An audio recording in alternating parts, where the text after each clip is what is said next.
এখানে আপনাদেরকে আমি আহ্বান জানাচ্ছি, কালকের দিন যেহেতু আছে মাঝখানে, রোজা যারা রাখবেন, এই রাতে হয়তো অনেক মানুষ গভীর রজনীতে খাবার খেয়ে নেন না, এটা ঠিক না।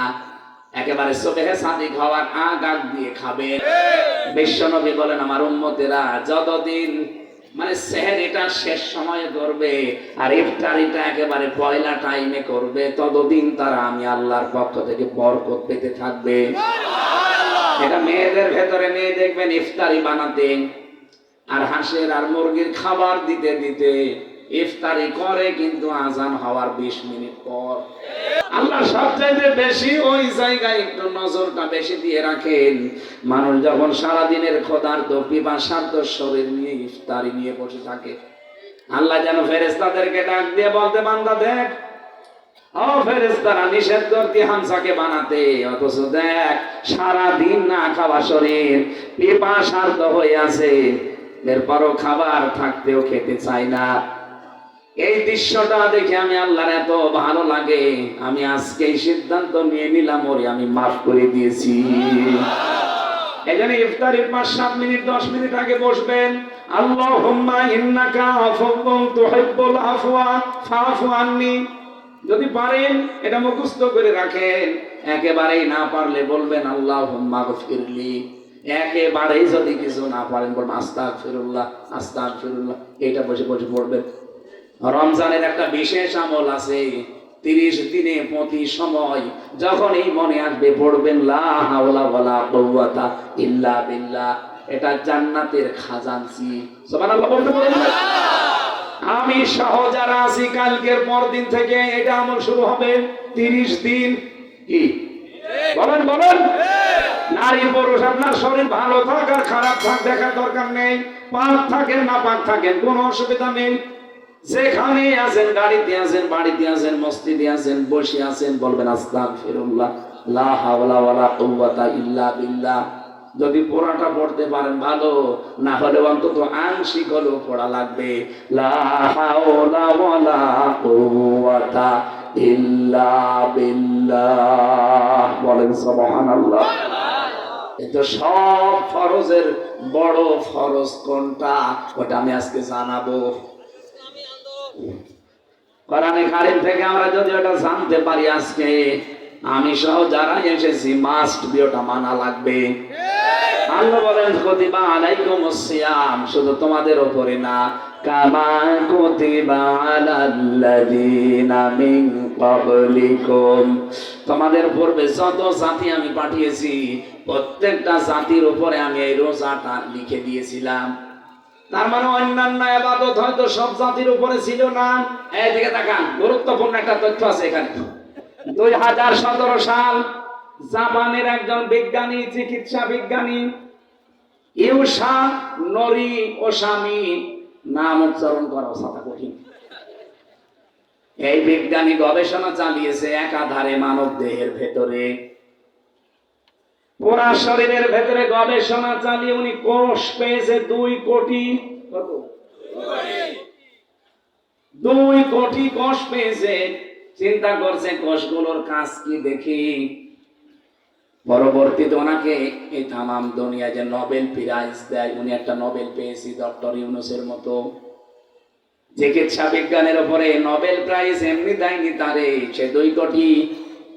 এই যে অটোফেজি নামে একটা জিনিস আবিষ্কার করেছে। অটোফেজির মানে হচ্ছে আমাদের শরীরে 2 কোটির উপরে কোষ পাওয়া যায়, কিন্তু একাধারে যদি কেউ 12 মাস খাবার খেতেই থাকে, তাহলে ওই কোষের পাশে আরো নতুন নতুন কিছু কোষ তৈরি হয়। আর ওই কোষগুলো তৈরি যদি বেশি হয়ে যায়, তাহলে 2টা মারাত্মক রোগ দেখা দেয় শরীরে, একটা ক্যান্সার আর একটা টিউমার। যারা বেশি বেশি খাবার খাবেন অথবা একেবারেই না খেয়ে থাকবেন 12 মাস, তাদের কয়েকটা মারাত্মক অসুখ সামনে দেখা দেবে। উনি চিন্তা করেনি কোষগুলো যেহেতু টিউমার আর ক্যান্সার তৈরি করে, এটা থেকে মুক্ত হওয়ার কোন পদ্ধতি আমি আবিষ্কার করব। তখন 4500 ধর্মীয় গ্রন্থ এক জায়গায় করেছেন। 4500 ধর্মীয় গ্রন্থের ভেতরে দেখে কোনো তথ্য পাওয়া যায় কিনা এই কোষ সম্পর্কে। সর্বশেষ তিনি মুসলমানদের ধর্মীয় কিতাব কোরআনে কারিমে এই কোষ সম্পর্কে তথ্য পেয়েছেন যে 29 থেকে 30 দিন একাধারে যদি দিনের বেলায় কেউ না খেয়ে থাকতে পারে, কতদিন? 29 থেকে 30 দিন একাধারে যদি কেউ না খেয়ে থাকতে পারে, আল্লাহর দেওয়া ওই যে কোষ 2 কোটি, ওর উপরে যেগুলো বাড়িয়ে বৃদ্ধি হয়েছে, আপনার ক্যান্সার আর টিউমার তৈরি হতে পারে, এই আসল কোষগুলো ওই বৃদ্ধি হওয়া কোষ এই 30 দিনে পুরাটা খেয়ে নিঃশেষ করে ফেলে।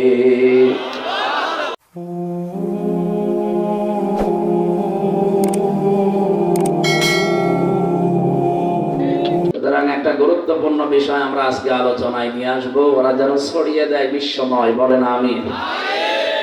এই জন্য অন্য ধর্মের যারা এসেছেন বা আশপাশে আছেন তাদেরকে ওয়েলকাম জানাচ্ছি। কোরআন শুধু মুসলমানদের জন্য না, হাদা বায়ানুল লিন্নাস হুদাল লিন্নাস, মানুষ পদবাচ্যে যারা বিবেচিত তাদের জন্য এই কোরআন। এই বলেন না কেন? এই জন্য যারাই মানুষ তারাই আসতে পারেন আজকে। যদিও একটা কথা ভুল বাংলাদেশে প্রচার করে, আমি অন্য দেশে এটা পাইনি। কিছু মানুষ বলে যে ধর্ম যার যার, উৎসব সবার, না এটা ঠিক না। ধর্ম যার যার, উৎসব তার তার, এটা ঠিক আছে। এই কথা বলছেন না কেন? কিছু মানুষ দুর্বিসন্ধি করে এখানে একটা প্রতারণা করার মাধ্যমে ধোঁকাবাজি করে কিছু ভোট পাওয়ার জন্য নিজের ইমানটা এভাবে বিক্রি করে দেয়। অনেকে জানেন এই কথা বললে কোরআনের আয়াতের সাথে আপনার কথা সাংঘর্ষিক। লা ইকরাহা ফিদ্দীন লাকুম দীনুকুম ওয়ালিয়া দীন, এই আয়াতগুলোর সাথে আপনার ওই কথা পুরাটা একেবারে কন্ট্রাডিকশন। এই জন্য আমরা এই কথা যেন আর না বলি। দুনিয়ার এই সমস্ত ফেরে বেপড়ে ইমানটাই হারিয়ে ফেলে অনেকে। এমনকি কিছু মানুষ এখন বলতে শোনা যায় তাদেরকে, যারা বলে কোরআনের সাথে রাজনীতির কোনো সম্পর্ক নেই, এরা মুনাফিক। কোরআন দিয়ে রাজনীতি করা ফরজ। 918 জায়গায় এরকম আয়াত আল্লাহ কোরআনে দিয়েছে। কত জায়গায়? 918 জায়গায়।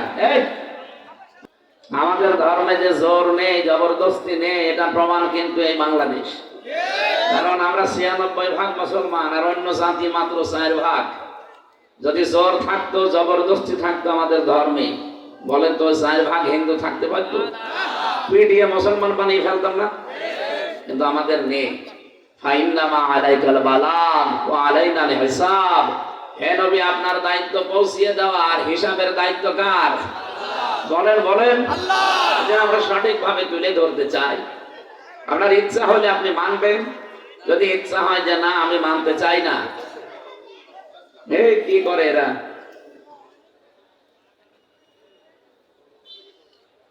ইয়া আইয়ুহাল্লাযীনা আমানু মান ইয়ারতাদ্দা মিনকুম আন দীনিহি ফাসাওফা ইয়াতিল্লাহু বিকওমিন ইউহিব্বুহুম ওয়া ইউহিব্বুনাহু।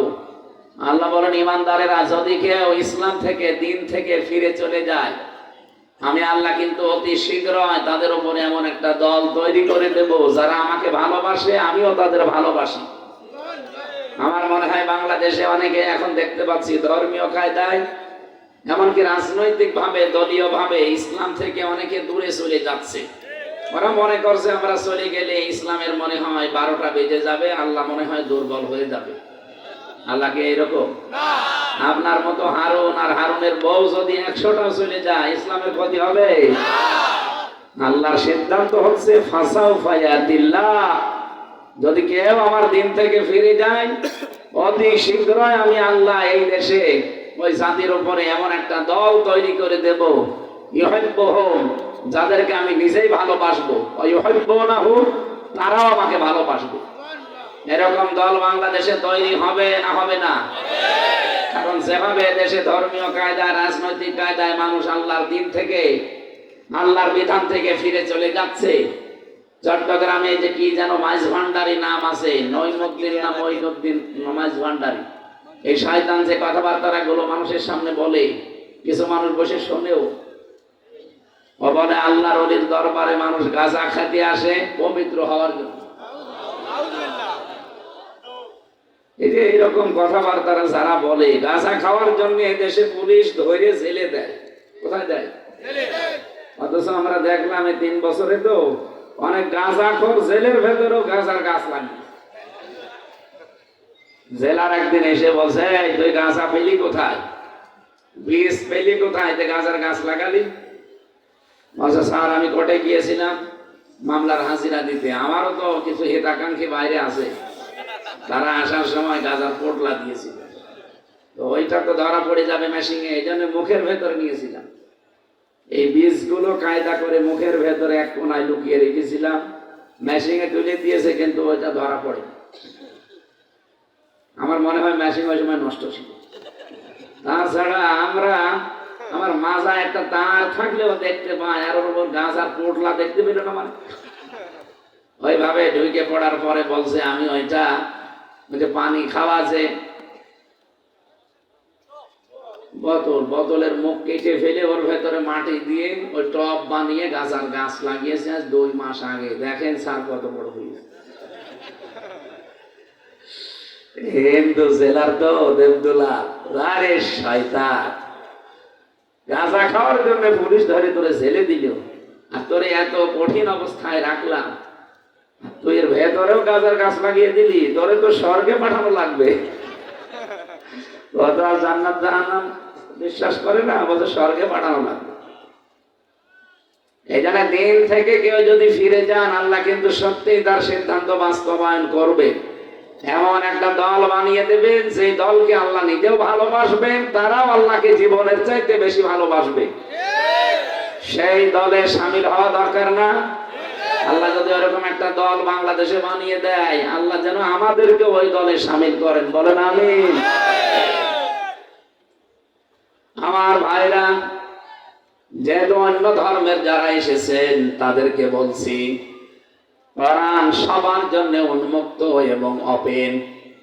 এই জন্য যারা এসেছেন আজকে কোরআন থেকে হেদায়েতমূলক কিছু কথা বলবো, আল্লাহ যেন শিক্ষা নিয়ে বাড়ি যাওয়ার তৌফিক দেন, বলেন আমিন। দরুদ আর সালাম পড়ছি আমাদের নবী মুহাম্মদুর রাসূলুল্লাহ সাল্লাল্লাহু আলাইহি ওয়াসাল্লামের প্রতি, যার আদর্শ পেয়ে আমরা এখনো পর্যন্ত খুশি আছি। কিছুদিন পরে হয়তো তার আদর্শ ছেড়ে দেব, বলেন বলেন। জীবন চলে গেলেও রাসূলের আদর্শ ছাড়া যাবে? এই যে কয়েকদিন আগে রাখাল রাহা নামে একজন রাসূলুল্লাহকে গালি দিয়েছে, এটা তার নিজের কথা না, শুধু তাকে এভাবে দেওয়ানো হচ্ছে। কারণ আগস্টের 5 তারিখের পর থেকে আজকের এই ফেব্রুয়ারির 27 তারিখ, এই 6 মাস কয়দিন হয়ে গেল, 27টার উপরে প্রায় এই ভারত থেকে বিভিন্ন কায়দা কৌশল চালাচ্ছে। ভারতের পাশে না, এরা বিভিন্ন কায়দায় চেষ্টা চালাচ্ছে আমাদের দেশে যেন অশান্তি তৈরি হয়। এই জন্য 27টা বিষয় এরা চালিয়েছিল, কখনো আনসার লীগ, কখনো রিকশা লীগ, কখনো হেলমেট লীগ, সর্বশেষ রাসূলুল্লাহকে গালি পর্যন্ত দিয়েছে। ওরা মনে করেছিল আমরা উত্তেজিত হয়ে ওকে মেরে ফেলবো, এটা বিশ্বের মিডিয়ায় ওরা দেখিয়ে বলবে বাংলাদেশে জঙ্গি ভরে গেছে। অত পাগল শামসুদ্দিন ভাত থাকতে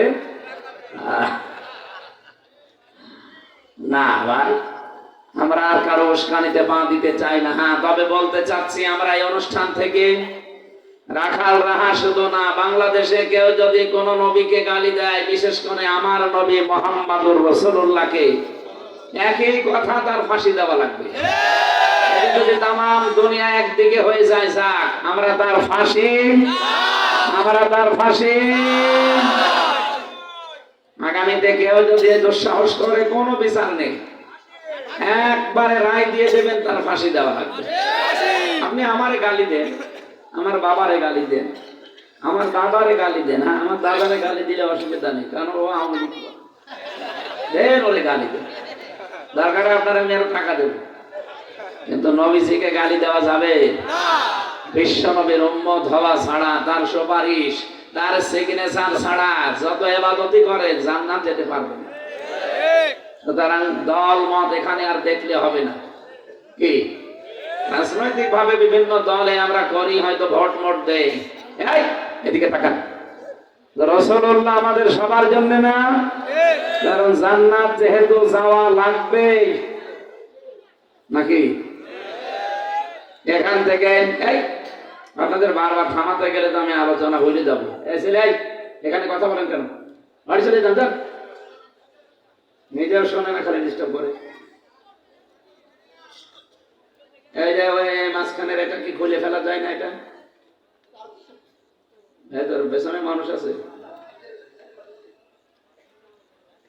ভাই কথা বলবেন, আমি মাপ চাচ্ছি।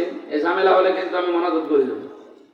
আপনি একটা ক্লাস করছি, একটা ক্লাস যদি আপনি নাই বোঝেন তাই রাত করে বসে আছেন, মানে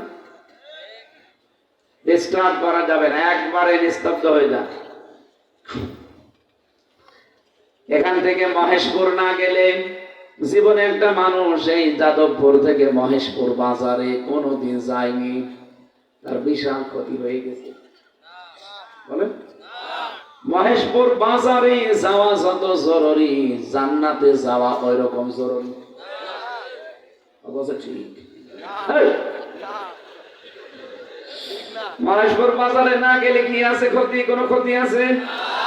জীবনে এখানে বহু মানুষ পাবে জীবনেও কোনোদিন মহেশপুর বাজারেও যায়নি, এমন মানুষও আছে, জীবন কেটে চলে গেল। কিন্তু জান্নাতে যাওয়া এরকম জরুরি না, এর চাইতে ও হাজার গুণে জরুরি। এই জন্য জান্নাতে যেতে হলে যেহেতু রাসূলুল্লাহ সিগনেচার লাগবে, ওনার সই থাকবে, তাছাড়া আপনাকে আল্লাহ জান্নাত দেবে না। ওনার সই পাওয়ার জন্য আগে যিনি বলছিলেন যে আল্লাহকে ভালোবাসতে চাইলে রাসূলুল্লাহকে আপনাকে অনুসরণ এবং তাকেও ভালোবাসা লাগবে। আমি আয়াত থেকে কয়েকটা তথ্য পেয়েছি, হয়তো উনি সময় পাননি, এই জন্য ভালোভাবে বলতে পারেননি। এদিকে তাকান ভাই। قُلْ إِن كُنتُمْ تُحِبُّونَ اللَّهَ فَاتَّبِعُونِي يُحْبِبْكُمُ اللَّهُ। হে নবী, আপনি বলুন, তোমরা যদি বলো আল্লাহ তোমাকে ভালোবাসি, এ দাবি আমাদের নেই? এই দাবি আমাদের আছে যে আল্লাহ তোমাকে ভালোবাসি। এ দাবি করলে হবে না, এটা দেখাতে হবে। কি দেখাবেন? ফাত্তাবিউনি, আল্লাহ বলেন আমার রাসূলের অনুসরণের মাধ্যমে এই দাবি পূরণ করো। তার মানে যারা দাবি করছি আল্লাহ তোমাকে ভালোবাসি, একমাত্র পদ্ধতি রাসূলুল্লাহকে অনুসরণ করা লাগবে। আল্লাহ বলেন আমি দুইটা উপকার তাহলে করব। ইউহিব্বুকুমুল্লাহ, আমি আল্লাহ নিজেই তোদেরকে ভালোবাসা আরম্ভ করব, না করেছি? করব। ইউহিব এটা মোজারে, বর্তমান, ভবিষ্যৎ, প্রেজেন্ট, ফিউচার। সত্যি যদি কেউ রাসূলুল্লাহর অনুসরণ আরম্ভ করে, তাকে আল্লাহ নিজে ভালোবাসা শুরু করবে। আর আল্লাহ যদি কাউকে ভালোবাসা আরম্ভ করে, যুনুবাকুম, যত অপরাধ আছে সব মাফ করে দেবে, না দিয়েছে? দেবে। ওয়ায়াগফির লাকুম, এইটাও মুসারিফ। জামবুন আল্লাহ না দিয়ে যুনুব দিয়েছেন, এ কারণে সত্যি যদি মহেশপুরবাসী আপনি রাসূলুল্লাহকে অনুসরণ আরম্ভ করেন, এখন থেকে পেছনে যত অপরাধ ছিল সবগুলো আমার আল্লাহ মাফ করে আপনাকে ভালোবাসা আরম্ভ করবে। এবার আমার প্রশ্ন, যেহেতু ক্লাস চলছে, ছাত্রের মতো জবাব দেবেন। রাসূলুল্লাহর অনুসরণ করা লাগবে আংশিক না পূর্ণাঙ্গ? আপনি নিজের দিকে তাকিয়ে বলেন তো, আপনার রাসূলুল্লাহর আদর্শ অনুসরণ কি পূর্ণাঙ্গ না আংশিক? আপনি নিজের দিকে তাকিয়ে বলেন আপনার অবস্থান আজ কোথায়। আপনার মাথা থেকে শুরু করে পা পর্যন্ত, আপনার রান্নাঘর থেকে একেবারে সংসদ পর্যন্ত, পুরা জীবনে মিলিয়ে বলেন আপনার রাসূলুল্লাহর অনুসরণ হচ্ছে আংশিক না পূর্ণাঙ্গ? আংশিক অনুসরণ করলে আল্লাহ মাফ করে দেবে, জান্নাতে দেবে, নিজে ভালোবাসবে। এ কথা কোরআনে পেয়েছেন? আমি তো পাইনি। আমার কোরআনের উপরে অনার্স মাস্টার্স করা, পুরা কোরআনের উপরে, ওই আমি তো পাই জায়গা পাই।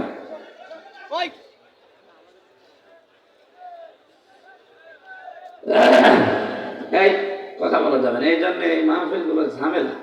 সেমিনার না হলে কথা বোঝানো যায় না।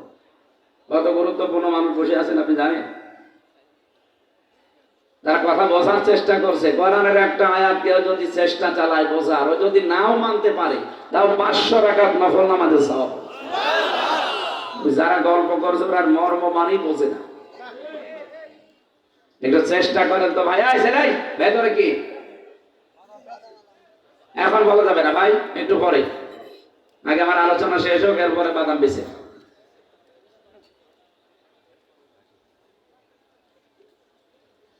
মহেশপুরবাসী, এই আয়াত থেকে আমরা যতগুলো তথ্য তাফসীর থেকে বের করলাম, তার মানে আমি নিজের দিকে তাকিয়ে বলতে পারি আমার অনুসরণ এখনো পূর্ণাঙ্গ আরম্ভ হয়নি, আংশিক হচ্ছে। হয়তো রাসূলুল্লাহর মতো দাঁড়িয়ে আমি রাখি, নবীজির মতো হয়তো চোখ বাগায় দেই, নবীজির মতো হয়তো নামাজ পড়ি, নবীজির মতো সামনে যে রোজা রাখবো, তো বিশ্ব নবীর জীবনকে 4টায় শেষ আর নেই।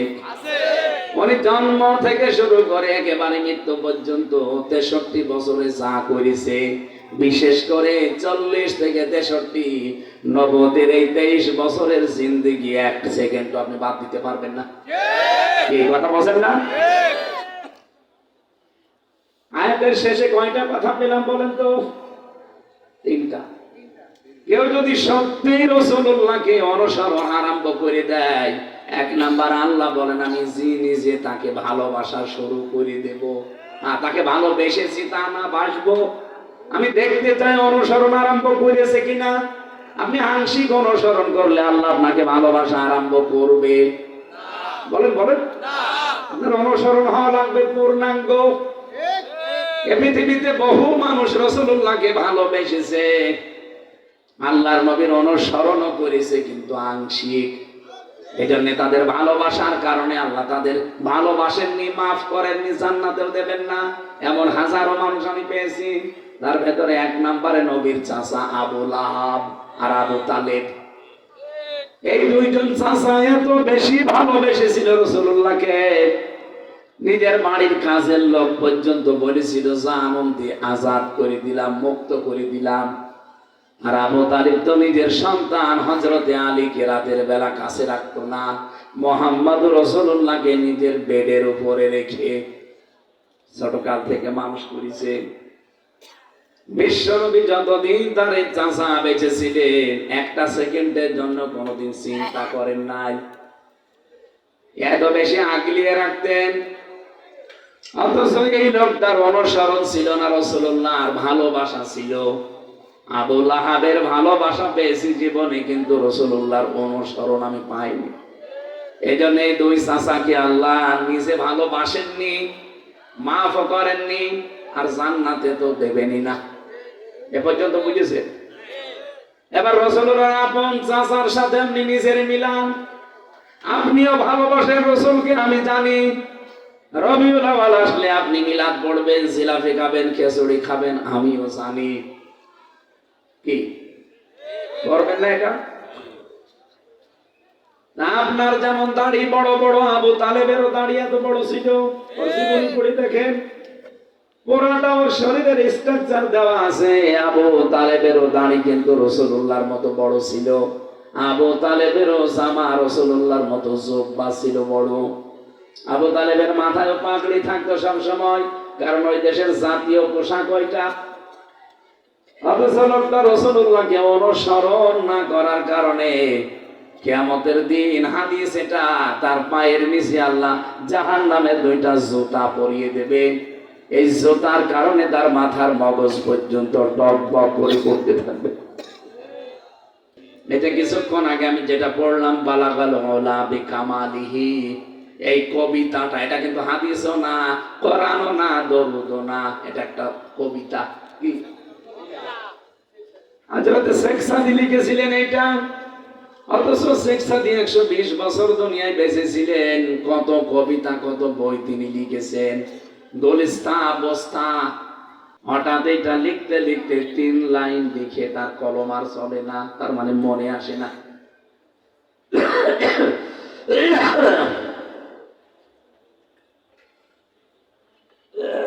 মনে আসে না, এই জন্য উনি আর কিছু লিখতে পারেন না।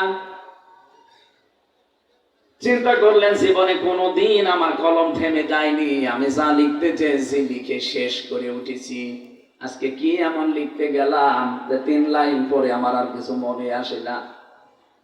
তাহাজ্জুদের নামাজ আদায় করে গভীর রজনীতে যায় নামাজে তিনি ঘুমিয়ে গেছেন। স্বপ্নের ভেতরে বিশ্ব নবী এসে ডাক দিচ্ছে, সাদি ওঠো, কি হয়েছে তোমার? হযরতে শেখ সাদি বলেছিল, হে রাসূল, জীবনে বহু কবিতা লিখেছি, বহু উপন্যাস লিখেছি, কোনদিন আমার কলম থেমে যায়নি। হঠাৎ আজকে আপনার নামে আমি কিছু লিখতে গিয়ে দেখি আমার আর কিছু মনে আসে না। নবীজি বললেন, কি লিখেছো দেখে একটু শোনাও। স্বপ্নের ভেতরে তিনি শুনিয়ে দিলেন, বালাগালুনা বিকামালিহি কাশাফাদ্দুজা বিজামালিহি হাসনাত জামিউ খিসালিহি। বিশ্বনবী ডাক দিয়ে বলেন, সাদি কলমটা হাতে নাও, আর এই লাইনটা চতুর্থবারের মতো লিখে নাও, সাল্লু আলাইহি ওয়া আলিহি, বলেন আল্লাহু আকবার। হযরতে শেখ সাদির এই কবিতাটাও আমার আল্লাহ নষ্ট করে দেয়নি, এটা চিরন্তন করে রেখে দিয়েছে। আপনি লক্ষ্য করেন, কোন মানুষ যখন এটা পড়ে, যার ভেতরে নবীর ভালোবাসা, প্রেম, মহব্বত আছে, দেখবেন কি আনন্দ নিয়ে পড়ে। অথচ এটা কোরআনও না, হাদিসও না, এটা কবিতা মাত্র। আমরা তো কত কবিতায় পড়ি, এত আনন্দ পাই। এই কবিতার কারণে এই শেখ সাদিকে আল্লাহ পাক চিরন্তন করে দিয়েছেন দুনিয়ার মানুষের কাছে। কিয়ামত পর্যন্ত দুনিয়ায় মানুষ আসবে, আমার মনে হয় কথা বলার আগে অনেকেই এইটা মহব্বত নিয়ে পড়তে থাকে। তার মানে আমি দুইটা কথা বলেছি, আবু লাহাব এবং শেখ সাদি, তারা জীবনে কি করেছিল হালকা হালকা, আমার আল্লাহ ওইটাও নষ্ট করেননি।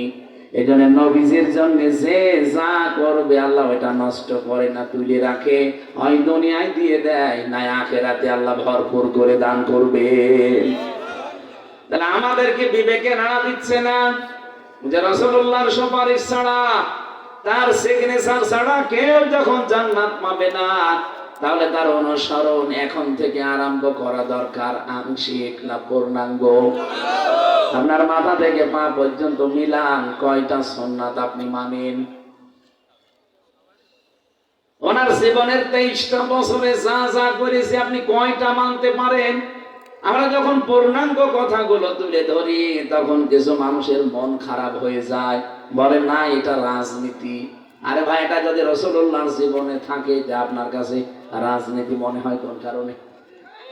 ওনার নামাজ ছিল জীবনে, এটা তো রাজনীতি মনে করেন না।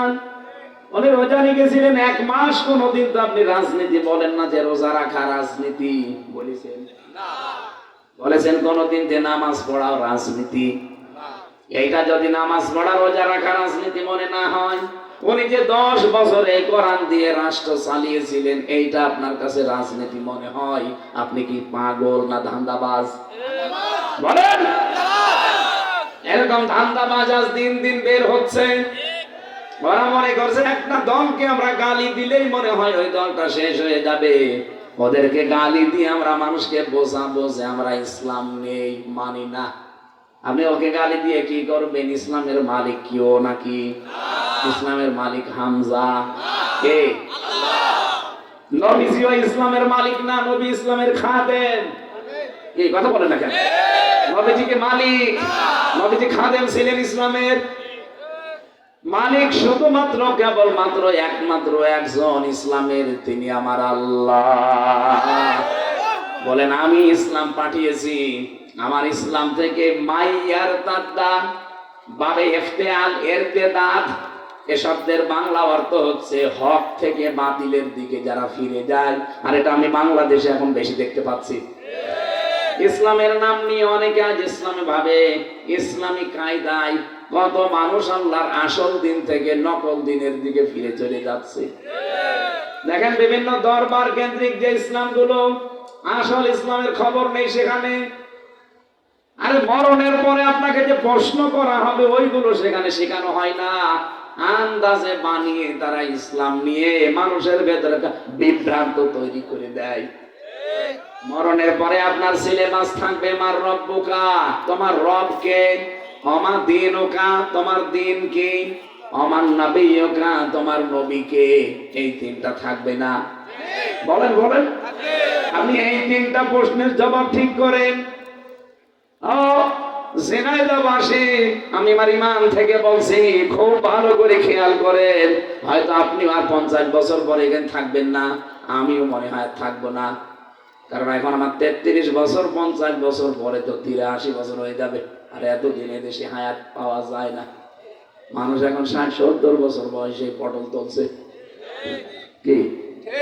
সেই হিসাবে সবাই যেহেতু আমরা মাটির নিচে যাব, নতুন মানুষ এসে এখানে জমা হবে, তারা এই জমি চাষ করে খাবে। তাহলে আমরা এখন আছি মশা। ঠিক বলেন মশা? আরো জোরে বলেন মশা। মুসাফিরকে কোনদিন দেখেছেন যে গাছতলায় মুসাফির 2 মিনিটের জন্য দাঁড়িয়েছে? ও কি মনে করে যে এই গাছতলায় আমি কিয়ামত পর্যন্ত থাকবো? তা আমরাও তো ঠিক ওই অবস্থায় আছে। হযরতে মুসা নবীর জীবনী পড়েছি, তিনি একবার সাগরের পাশ দিয়ে যাচ্ছিলেন, নদীর পাশ দিয়ে। হঠাৎ দেখে এক বুড়ি মহিলা কান্নাকাটি করে। ডাক দিয়ে বলে, বুড়ি মা কাঁদেন? বলে, হ্যাঁ, আমার ছেলের জন্য। কি হয়েছে? এই নদীতে আমার ছেলেটা মারা গেছে, এই কারণে তার মহাব্বতে মায়া আমি কাঁদছি। হযরতে মুসা মনে করলেন ছেলে মনে হয় একেবারে ছোট ছেলে। ডাক দিয়ে বলেছিলেন, বুড়িমা ছেলেটা কেমন বয়স? বুড়ি ডাক দিয়ে বলে, আমার ছেলের বয়স মাত্র 200 বছর। মাত্র 200 বছরের ছেলে মরে গেছে, আপনি কাঁদতেছেন। অথচ এমন একটা জামানা আসবে, ওই জামানার মানুষের হায়াতি হবে মাত্র 60-70 বছর। বুড়ি ডাক দিয়ে বলে, ও নবী মুসা, ওই জামানায় কি মানুষ ঘর বাড়ি বানাবে? বানাবে না মানে? বিশাল বিশাল বিল্ডিং তুলবে। আমার কুষ্টিয়ায় 42 তলা বিল্ডিং অলরেডি বানিয়েছে। বিআরবি খবর, বাংলাদেশের ভেতরে ওইটাই সবচাইতে উঁচা বিল্ডিং। কত? 42 তলা। কাবা শরীফের পাশে একটা আছে 110 তলা। বুড়ি বলেছিল, ও মুসা, ওই জামানার মানুষকে বিয়ে শাদী করবে? বলে, করবে না মানে? এক একজন 3-4টা করে। আমার কুষ্টিয়ার, আমার যেখানে বাড়ি হালসা পাটিকা বাড়ি, ওখানে একটা লোক ইতালি ছিল, ওই শয়তান একসাথে 9টা বিয়ে করেছে। এখন 8টা বউ একসাথে আছে, যদি এটা হারাম কাজ, তারপরও দেখেন 8টা বউ চালাচ্ছে। আমরা একটা নিয়ে চলতে পারি না, আর 8টা চালিয়ে চলে যাচ্ছে। যদিও কাজটা জায়েজ নেই, হারাম কাজ। উম্মতের জন্য 4টার অধিক বিয়ে করা জায়েজ আছে। বুড়ি বলেছিল, ও নবী মুসা, ওই জামানায় বাচ্চা কাচ্চা কি হবে? হবে না মানে? এক একজনের 20-22টা। আমার নিজের গ্রামে এক মহিলার 22টা ছেলে মেয়ে, 12টা মেয়ে, 5টা ছেলে, একটাই মা। আমি মনে করলাম যে আল্লাহ, এই লোক যদি 4টে বিয়ে করতো, এক একজনের যদি 17টা করে হইতো, 417। চিন্তা করে দেখিস, পুরা গ্রাম। মুসা নবী বলে, ও মা, বড়ি মা, মানুষ বিয়ে শাদী করবে, ছেলে মেয়ে হবে, ঘর বাড়ি বানাবে। বড়ি তখন আফসোস করে কান্না বন্ধ করে বলেছিল, মুসা, আমি কান্নাই বন্ধ করে দিলাম। আমার আফসোস লাগে, তুমি যে কথা শোনালে মাত্র 60-70 বছর, ওই রকম হায়াত যদি আমরা পেতাম, একটা গাছের নিচে বসে সুবহানাল্লাহ বলে কাটিয়ে দিতাম। সেই হায়াত আমরা পেয়েছি। এই কথা বলেন। তারপরও কোনো গ্যারান্টি এখন আছে? যেভাবে চিন্তায় ডাকাতি রাহাজানি আর কোপাকুপি আরম্ভ হয়েছে, 1 সেকেন্ডেরও গ্যারান্টি নেই।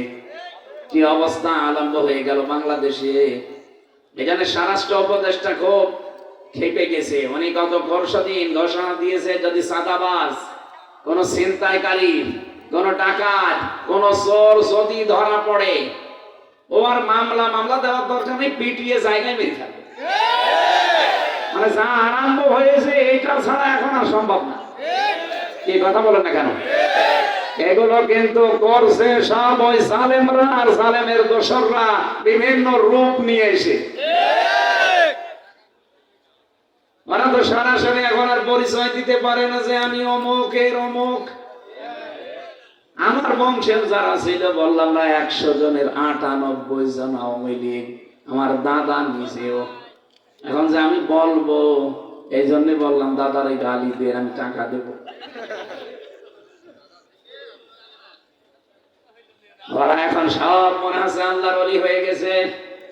আগস্টের 5 তারিখের আমারে কল দিয়েছিল বিকাল বেলা, আগস্টের 5 তারিখে। বলছে ভাতিজা ভালো হয়ে গেছি। ভালো হয়ে গেছি সব আমরা এখন জামাত ইসলাম। সারা জীবন বললেন আমরা আওয়ামী লীগ, আর এখন আপনি হঠাৎ করে জামাত ইসলাম কেন? বাঁচার কোনো উপায় নেই, নাম বললে পিটিয়ে মেরে ফেলেছে। না একজনকে পিটিয়ে মেরে ফেলেছে না? কবুতর চত্বরে শুনলাম যে পিটিয়ে মেরে টাঙিয়ে রেখেছে তারে। হিরণ হিরণ। আমার ভাইরা, আমি যেটা বোঝাতে চাচ্ছিলাম, আজকে থেকে নতুন করে সিদ্ধান্ত নেওয়ার সময়, কারণ মাত্র 1 দিন বাকি আছে রমজানের। এখন থেকে আমি অনুসরণ যদি রাসূলুল্লাহর আরম্ভ করি, আমি আংশিক করব না, পূর্ণাঙ্গ। যে রাসূলের মতো সাল্লু কামা রাআইতুমুনি উসাল্লি, নামাজ পড়ো ওইভাবে যেভাবে আমারে পড়তে দেখো, আমরা ওইভাবে পড়ি। বলেন বলেন। রোজা রাখি আমরা রাসূলুল্লাহর মতো। আরে ভাই, পৃথিবীতে এমন কোন জাতি নেই যাদের ভেতরে রোজা নেই। আমি বাইরের দেশগুলোতে গিয়ে দেখেছি ইহুদিরা রোজা রাখে, কিন্তু তারা সেহরি করে না। খ্রিস্টানরা রোজা রাখে, তারা ইফতারি করে না। এই যে মুশরিক যারা হিন্দু, এরাও রোজা রাখে, বাবা মা মরে গেলে উপোস থাকে না খেয়ে। 4500 ধর্ম দুনিয়ায় আছে, প্রত্যেক ধর্মের লোকেরাই কম বেশি রোজা রাখে, কিন্তু আমার রাসূলুল্লাহর মতো রোজা। বলেন বলেন। আমার রাসূলুল্লাহর রোজা হচ্ছে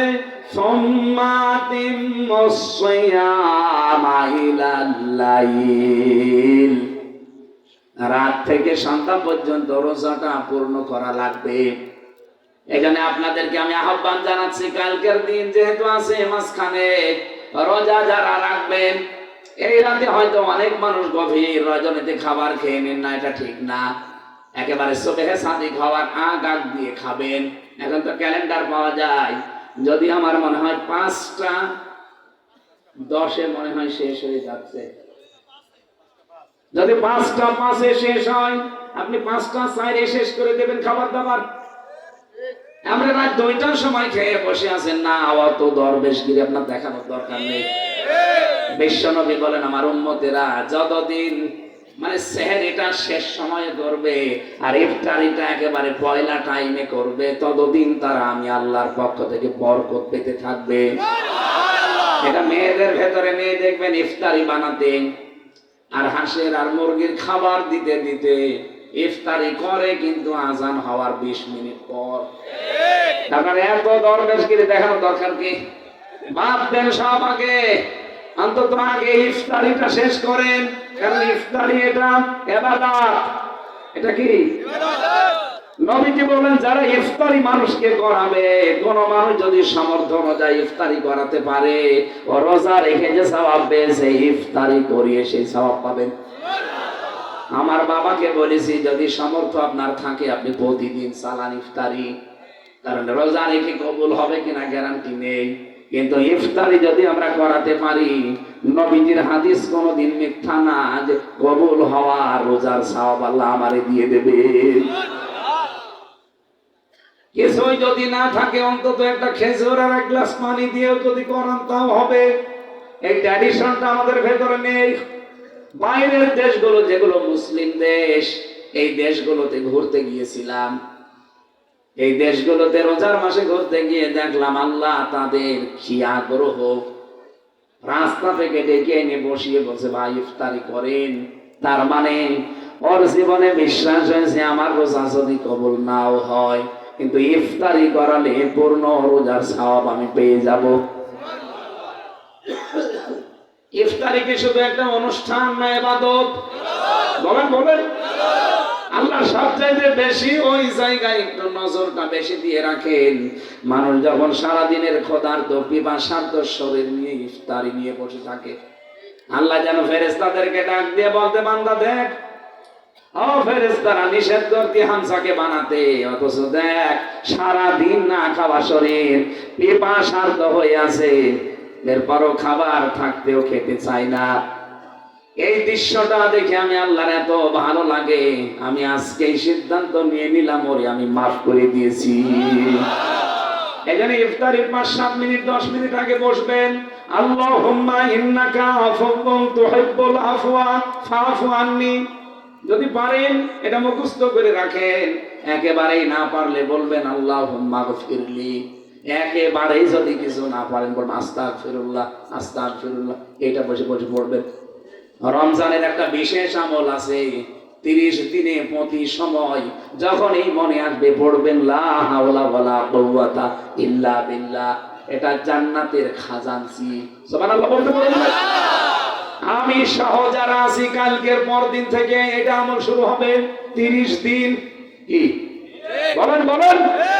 নারী পুরুষ আপনার শরীর ভালো থাক আর খারাপ থাক দেখার দরকার নেই, পাক থাকেন না পাক থাকেন কোনো অসুবিধা নেই। যেখানে আছেন, গাড়িতে আছেন, বাড়িতে আছেন, মসজিদে আছেন, বসে আছেন, বলবেন আস্তাগফিরুল্লাহ লা হাওলা ওয়ালা কুওয়াতা ইল্লা বিল্লাহ। যদি পুরাটা পড়তে পারেন ভালো, না হলে অন্তত আংশিক হলেও পড়া লাগবে। লা হাওলা ওয়ালা কুওয়াতা ইল্লা বিল্লাহ। বলেন সুবহানাল্লাহ। কম বেশি রোজা আমরা তাহলে প্রত্যেক জামানায় পেয়েছি। আল্লাহ এখানে ওইটাই আমাদের জানিয়েছেন, কুতিবা আলাইকুমুস সিয়াম, তোমাদের উপর আমি রোজা লিখে দিলাম। তাহলে আজকে একটা ফরজ অন্তত ক্লিয়ার, যে রোজা কি বলেন বলেন? রোজা ফরজ। আর পৃথিবীতে যত ফরজ আছে সব ফরজের বড় ফরজ না না, রোজা একটা ফরজ। আর পৃথিবীতে যত ফরজ আছে সব ফরজের বড় ফরজ একটা আছে, ওইটা এই আয়াতের ভেতরে পাবেন। এটা না শুনি চলে যাবেন না, বলেন বলেন? এটা আজকে শুনে তারপরে বাড়ি যাবেন। তো পৃথিবীর সবচাইতে বড় ফরজ কোনটা? রোজা এমনিতে একটা ফরজ কাজ, নামাজ যেমন ফরজ, যাকাত যেমন ফরজ, হজ যেমন ফরজ, কিন্তু সব ফরজের বড় ফরজ কোনটা ওটা আমি আজকে জানাবো।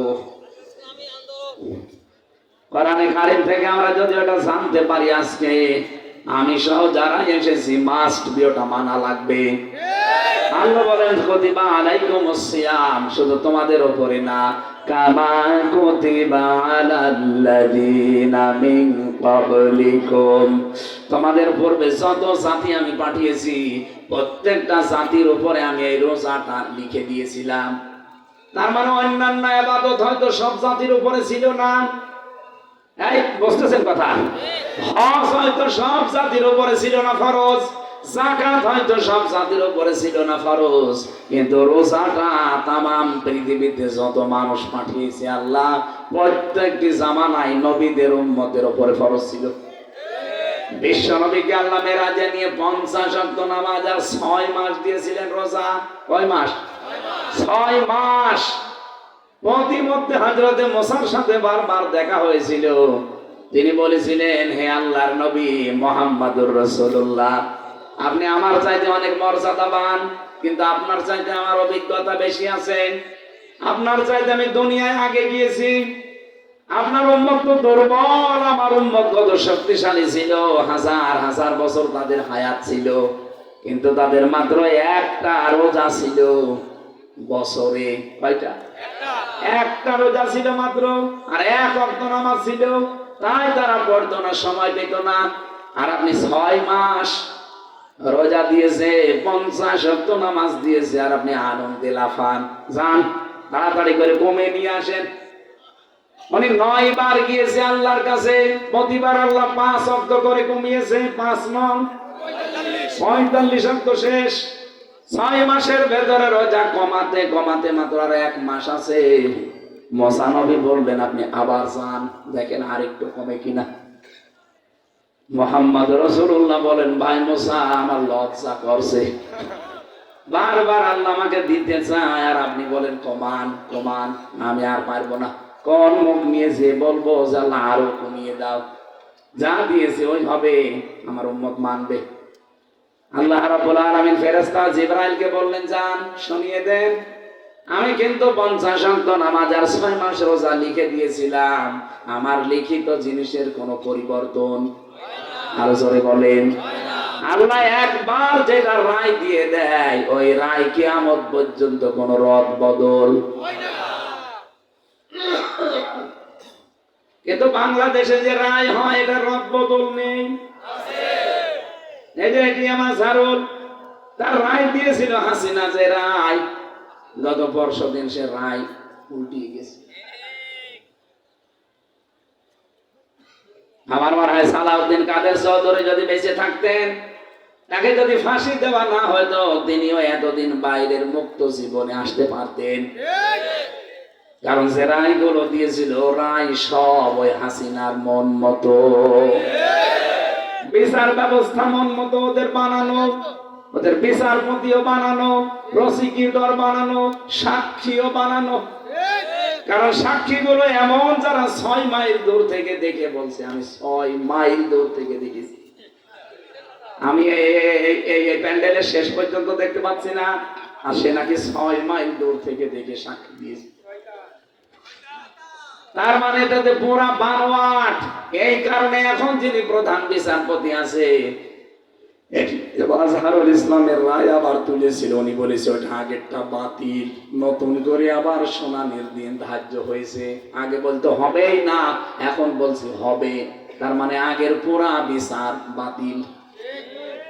এ বাংলাদেশের রায় পরিবর্তন হয়, এ বাংলাদেশের সংবিধান পরিবর্তন হয় কয়বার?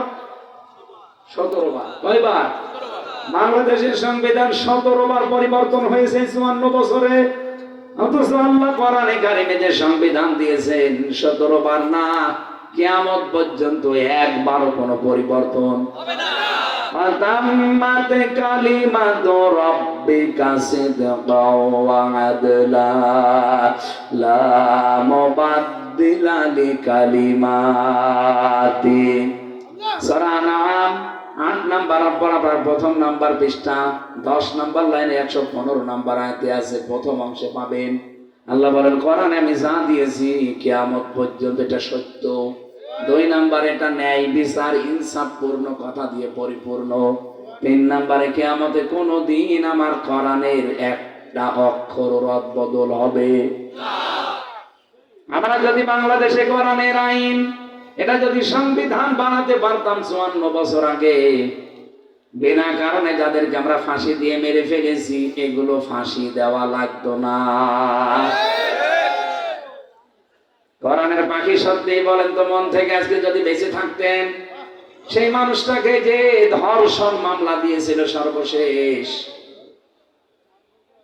তাদের যে সাক্ষী মেয়েটাকে নিয়ে এসেছিল এই ধর্ষিতা, এই মেয়েটাকে অ্যাডভোকেট তাজুল ইসলাম জিজ্ঞাসা করছে, মা, মাওলানা সাইদি আপনাকে ধর্ষণ করেছে? বলছে জি হ্যাঁ। আপনার বয়স কত হবে? জন্ম তারিখ আপনার কত? মেয়েটা বলছে আমি 1975 সালে জন্ম নিয়েছি। ধর্ষিতা হয়েছেন কত সালে? বলছে 1971 সালে। অ্যাডভোকেট তাজুল ইসলাম ওই দিনই বলেছিল, মাননীয় আদালতে পয়েন্ট একটু লিখে রাখেন, জন্ম 75-এ, ধর্ষিতা হয়েছে 71-এ, ওইটা কি রুহের জগতে? ওই দিনে তো মামলা ঢিসমিস হয়ে যাওয়ার কথা বলেন না কেন? কিন্তু বিচারপতিও তো বানানো শয়তান দেয়নি, এটা কালামানিক। ওই শয়তান বলেছিল মাওলানা সাইদিকে আমি ফাঁসি দিতে পারলাম না, এটা আমার জীবনের সবচাইতে বড় আফসোস। আমার আল্লাহ এই কারণে মনে হয় ওরে অত অপমান করেছে। একটা সুপ্রিম কোর্টের বিচারপতি ওরে কলার পাতায় শুয়েছে, গলায় গামছা দিয়ে টানতে টানতে বর্ডার এলাকা থেকে নিয়ে এসেছে, এমনকি ওর বিসিও উড়িয়ে দিয়েছে। আর কত অপমান করবে আল্লাহ বলেন? আপনার কি এখনো লজ্জা হয় না? আজ যারা আলেমদেরকে ধর্ম ব্যবসায়ী বলেন, আজও যারা বাংলাদেশে রাজনীতিকে ইসলাম দিয়ে করতে গেলে আপনি উল্টা পাল্টা কথা বলেন, আলেমদের পেছনে উল্টা পাল্টা ফতোয়া দেন, আপনাকে লজ্জা করে না যে কয়দিন পরে না জানি আমারও অবস্থা কালা মানিকের মতো হয় কিনা? আমার তো মন ডেকে বলছে চাপাই নবাবগঞ্জের এই হারুন আর হারুনের বউ যেভাবে আলেমদের গালি দেয়, কয়দিন পরে দেখেন জাতির সামনে দুই শয়তান ন্যাংটা হবে। কথার কোনো আগামাতা নেই। টাকলা মোরাদের মাত্র 6 মিনিট 33 সেকেন্ডের একটা অডিও ক্লিপ ফাঁস হয়েছিল, তাও ভিডিও না, অডিও একটা ক্লিপ ফাঁস হওয়ার কারণে ওর সব হারিয়েছে। আর আপনি কি আরম্ভ করেছেন? আপনি 2 বার শুনলাম ছেলে গিয়েছেন, আপনার আমল নামা এখন দেখা যাচ্ছে 2 বার উনি ছেলে গিয়েছে, একবার ত্রাণের টিন চুরি করার কারণে আর একবার শুল্ক মুক্ত গাড়ি বিক্রি করে দেওয়ার কারণে। একটা কি দলীয় কারণে, মানবতার কারণে, দেশের কারণে, সব চরিত্রের কারণে। যাদের চরিত্র এরকম চুরি করা, যাদের চরিত্র এরকম ডাকাতি করা, যাদের চরিত্র হচ্ছে জালেমদেরকে সাপোর্ট দেওয়া। বলেন তো 15.5 বছরে দুধের বাচ্চা পর্যন্ত মামলা খেয়েছে, কথা বলেন না কেন? অথচ হারুন আর হারুনের বউ একটা মামলাও খায়নি, তার মানেও হাসিনার গুপ্তচর ছিল। আর শয়তান এখন আলেমদের বিরুদ্ধে ফতোয়া দেয়, ওর মুসলমানি দেওয়া দরকার না। এদেশে পিঠ দেওয়ালে ঠিকই গেছি ভাই, আর কোন ছাড় নেই। সে যে দলের লোকই হন না কেন, আলেমদের গালি দিলে জুতা পিটা করা লাগবে।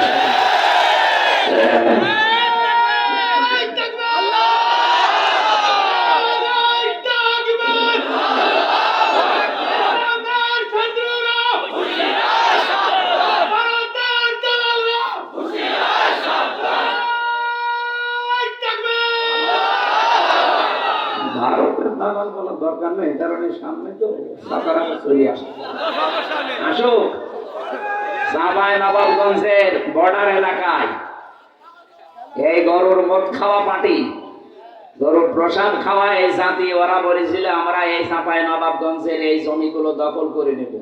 ওই এলাকার নারী পুরুষ দা খন্তা কাশি যা আছে নিয়ে বেরিয়েছে লিল্লাহে তাকবীর, আল্লাহু।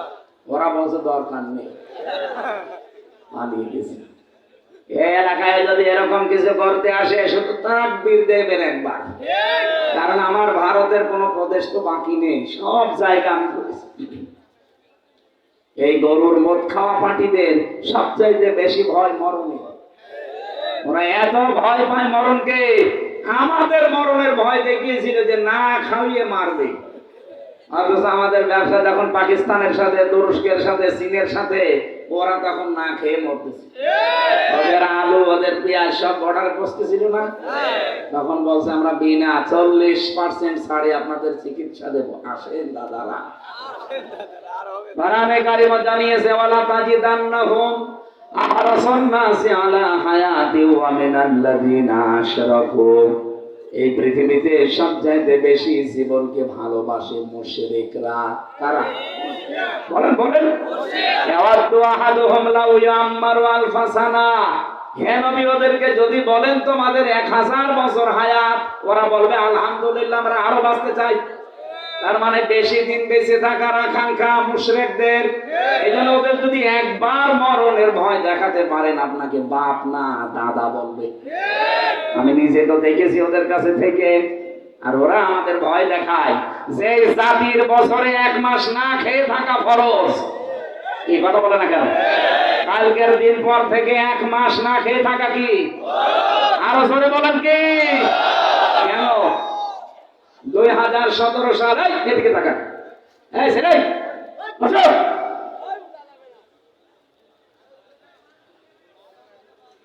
এইদিকে তাকান, গুরুত্বপূর্ণ একটা তথ্য আছে এখানে। 2017 সাল জাপানের একজন বিজ্ঞানী, চিকিৎসা বিজ্ঞানী ইউসা নরি ওসামি, নাম উচ্চারণ করা সাথে কঠিন। এই বিজ্ঞানী গবেষণা চালিয়েছে একাধারে মানব দেহের ভেতরে, পুরা শরীরের ভেতরে গবেষণা চালিয়ে উনি কোষ পেয়েছে 2 কোটি, কত 2 কোটি কোষ পেয়েছে। চিন্তা করছে কোষগুলোর কাজ কি দেখি। পরবর্তীতে ওনাকে এই তামাম দুনিয়া যে নোবেল প্রাইজ দেয়, উনি একটা নোবেল পেয়েছি ডক্টর ইউনূসের মতো। চিকিৎসা বিজ্ঞানের উপরে নোবেল প্রাইজ এমনি দেয়নি তারে, সে 2 কোটি এই যে অটোফেজি নামে একটা জিনিস আবিষ্কার করেছে। অটোফেজির মানে হচ্ছে আমাদের শরীরে 2 কোটির উপরে কোষ পাওয়া যায়, কিন্তু একাধারে যদি কেউ 12 মাস খাবার খেতেই থাকে তাহলে ওই কোষের পাশে আরো নতুন নতুন কিছু কোষ তৈরি হয়। আর ওই কোষগুলো তৈরি যদি বেশি হয়ে যায় তাহলে 2টা মারাত্মক রোগ দেখা দেয় শরীরে, একটা ক্যান্সার আর একটা টিউমার। এগুলো সব বিজ্ঞান দ্বারা প্রমাণিত। আপনি এখানে কম্পিউটার ভেড়াতেন, স্ক্রিনে আমি আপনাকে দেখাতে পারতাম যে এইভাবে রক্তের ভেতরে 5 প্রকার ক্যান্সার হয়। আমার এই শরীরের ভেতরে 5.5 কেজি রক্ত আছে। 280 মাইল বেগে এই রক্তগুলো মাথা থেকে পা পর্যন্ত চলতেছে। আর এর সাথে দেখবেন আপনি, আমার মনে হয় কম্পিউটার আগামীতে মাহফিল নিলে আপনি কম্পিউটার ভিড়ি দেবেন, আমি আপনাকে হাতে কলমে এখানে দেখাবো, যা দেখবেন আপনার ঈমান আরো বেড়ে যাবে। এই কোষগুলো যখন নড়াচড়া করতে থাকে, ওই যে যেগুলো বৃদ্ধি পায় কোষ, ওইগুলো রক্তের ভেতরেই 5 প্রকার ক্যান্সার তৈরি করে। আর এগুলোর প্রথম হচ্ছে টিউমার। যাদের শরীরে টিউমার হয়তো ভেসে ওঠে, যে একটা ভেসে উঠেছে, যাদের শরীরে বেশি টিউমার ভেসে ওঠে অথবা ভেতরে থাকে, অনেকের ভেসে ওঠে অনেকের ভেসে ওঠে না। আমার পুরা শরীরে একটা ভেসে উঠেছে জেলখানায় থাকাকালীন, কারণ ওখানে খাবার দাবার কোনো নিয়ম ছিল না। যারা বেশি বেশি খাবার খাবেন অথবা একেবারেই না খেয়ে থাকবেন 12 মাস, তাদের কয়েকটা মারাত্মক অসুখ সামনে দেখা দেবে। উনি চিন্তা করেন এই কোষগুলো যেহেতু টিউমার আর ক্যান্সার তৈরি করে, এটা থেকে মুক্ত হওয়ার কোন পদ্ধতি আমি আবিষ্কার করব। তখন 4,500 ধর্মীয় গ্রন্থ এক জায়গায় করেছেন। 4,500 ধর্মীয় গ্রন্থের ভেতরে দেখে কোনো তথ্য পাওয়া যায় কিনা এই কোষ সম্পর্কে। সর্বশেষ তিনি মুসলমানদের ধর্মীয় কিতাব কোরআনে কারিমে এই কোষ সম্পর্কে তথ্য পেয়েছেন যে 29 থেকে 30 দিন একাধারে যদি দিনের বেলায় কেউ না খেয়ে থাকতে পারে। কতদিন? 29 থেকে 30 দিন একাধারে যদি কেউ না খেয়ে থাকতে পারে, আল্লাহর দেওয়া ওই যে কোষ 2 কোটি, ওর উপরে যেগুলো বাড়িয়ে বৃদ্ধি হয়েছে আপনার ক্যান্সার আর টিউমার তৈরি হতে পারে, এই আসল কোষগুলো ওই বৃদ্ধি হওয়া কোষ এই 30 দিনে